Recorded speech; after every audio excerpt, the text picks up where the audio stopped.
Okay, so basically as soon as you intend to do business with something, from that point in time, you have to give zakah on it every year. Okay?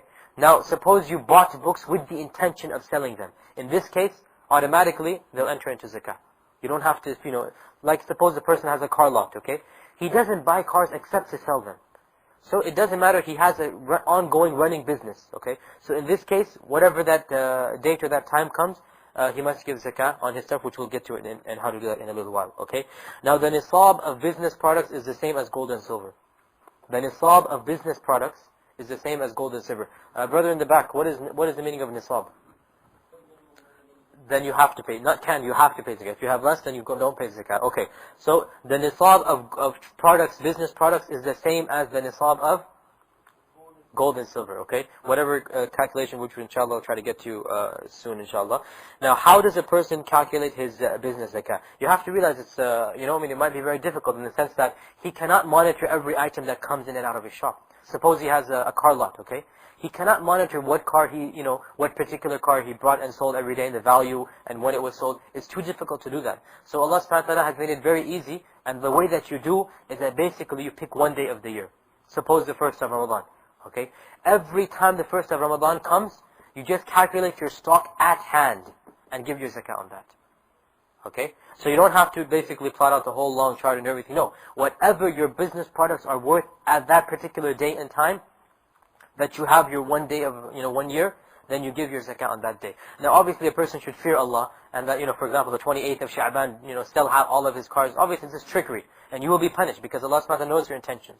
Okay? A person should fear Allah subhanahu wa ta'ala, and not try to find a trick or a means out. Many people, what they would do, for example, the minimum amount of zakah for sheep is 40, okay? If you have less than 40, then you don't have to give zakah. What they would do, when the zakah collector came to them, they would conveniently lend one goat to their neighbor or something. So when the zakah person came to count, he would count 39 and say, okay, no zakah, move on. Okay? This is trickery.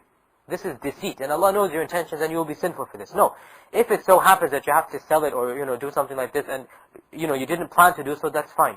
But if you have a business going on, then you just pick one day of the year, let's say the first of Ramadan, every day, every year, every time that day comes of the year, right, every time the first Ramadan comes back, then you calculate your business stock at hand, you calculate its value, and you give 2.5% of that value if it is above the nisab. Okay? Very simple. Not much complication here. Whatever you have, it doesn't matter. Furniture store, bookstore, clothes store, doesn't matter. Whatever you have, one day of the year you calculate your product's value, whatever you have in hand, and you give zakah on that. Now, a very important point before we move on to the next section, and that is that you have to give zakah on the products that you actually buy and sell, not the products that you need for your business. Okay? What do I mean by this? Can someone understand? Yeah. Exactly. Very good. Suppose you're selling refrigerated items, okay? You're selling Coke cans, for example, okay? Now you have a cooler, or you have a container, you have a big refrigerator or freezer. That is in your ownership. You're not selling and buying the freezer. Even though it's on your business premise, right? Your premises, you are not buying and selling that item. So you don't have to give zakah on that. Okay? Likewise, you're a carpenter and you're buying and selling wood products, okay? But obviously you're going to have a lot of tools.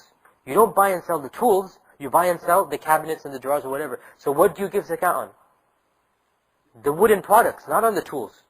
Right? You give zakah on what you are buying and selling, not on the products that you need for your business and trade. Okay? So you have a huge car lot, okay? You don't have to give zakah on the property of the land, because that's yours, you need it for your business. You have to give zakah on the cars. Okay, now let me give you another scenario. One person, he buys houses and he gives them out to rent. Another person, he buys houses and sells those houses. Can someone tell me what will be the zakah of the first person and what will be the zakah of the second person? Yes, what is the zakah of the first person? He who buys houses and gives them out to rent. Will the zakah be on the rent or on the value of the house? Okay, the second person, he buys and sells houses. Will the zakah be on the value of the house? Okay? On the value of the house. So this is the key criterion, the difference here. You have to understand that you have to, the first person, he buys a house, but he doesn't want to sell the house. No, that's his now. He just wants to rent it out. So he gives zakah on the money that comes from the rent. Okay? He waits the whole year, basically like we talked about money. The second person, he actually is buying and selling houses. So this person, he has to pay zakah on the value of the house. Whereas the first person does not have to pay zakah on the value of the house. He has to pay it on the rent that is coming from that house. Same thing goes for example, if you own an Avis rent-a-car company, okay? Suppose you own it. I mean, I don't know the system. I'm not giving a... Let's say you own your own rent-a-car. Let's not say Avis. I don't know the system they have. Suppose you own a rent-a-car company. Do you have to give zakah on the value of the cars? No. Because you're not buying and selling the cars. It's not actively involved in your trade. Suppose you have a car lot. You buy and sell cars. In this case, you give zakah on what? The value of the cars. Okay, we move on. We're spending too much time in business zakah. We wish we had businesses. We don't have businesses. Okay, the next type of zakah we go on to is zakatul fitr. By the way, when is this? Okay. The next zakah we go on to is zakatul fitr. Yeah. So basically, if you like, you can say that there are two types of zakah that are obligatory upon us. One of them is the type that we just mentioned, right? And the second type of zakah is a special type of zakah which is called zakatul fitr. Now, zakatul fitr is obligatory upon every single Muslim who owns more than his daily requirements. So this is different from the nisab now. Because there are going to be some people that, well, obviously everyone that pays the first type of zakah will automatically qualify for zakatul fitr, right? But there are going to be a lot of people that are poor. They don't have to give zakah, but they're not that poor that they don't have to give that they're exempted from zakatul fitr. In other words, if you have more food than what you need for one day, right? The day, basically the night before Eid or the day of Eid, if you have more food than what you need for that day, then zakatul fitr becomes obligatory upon you. Okay? So it is obligatory upon every Muslim who owns more than what he needs for his day, more than what his family needs for that day and night. Okay? Zakatul fitr is obligatory when the sun sets on the night before Eid. So when the sun sets the night before Eid, like 15 hours before the Eid prayer, that's when it becomes obligatory. And it must be paid before the Eid prayer. So this is the time slot where zakatul fitr becomes obligatory. Let's suppose the 29th of Sha'ban, the moon was sighted. So Ramadan will be, Eid will be tomorrow. 29th of Ramadan, the moon was sighted. Okay? 29th of Ramadan, the moon was sighted. So tomorrow is going to be Eid. As soon as the sunset of that day, then zakatul fitr becomes obligatory upon you. And you have to pay it until the Eid prayer of the next day. So you have like 15 or 20 hours. Okay? Now the ulama say it's allowed to give it a day or two before Eid, but not too long before it.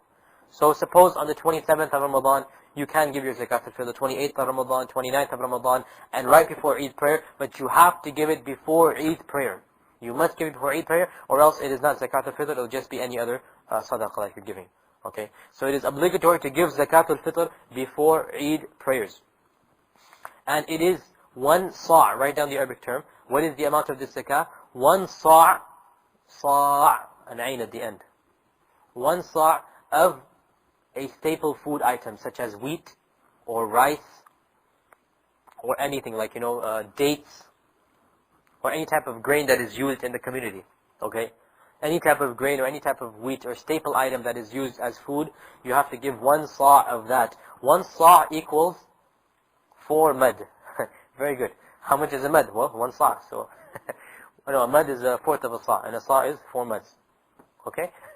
Is that clear? You know how much to give now? This is called a circular logic.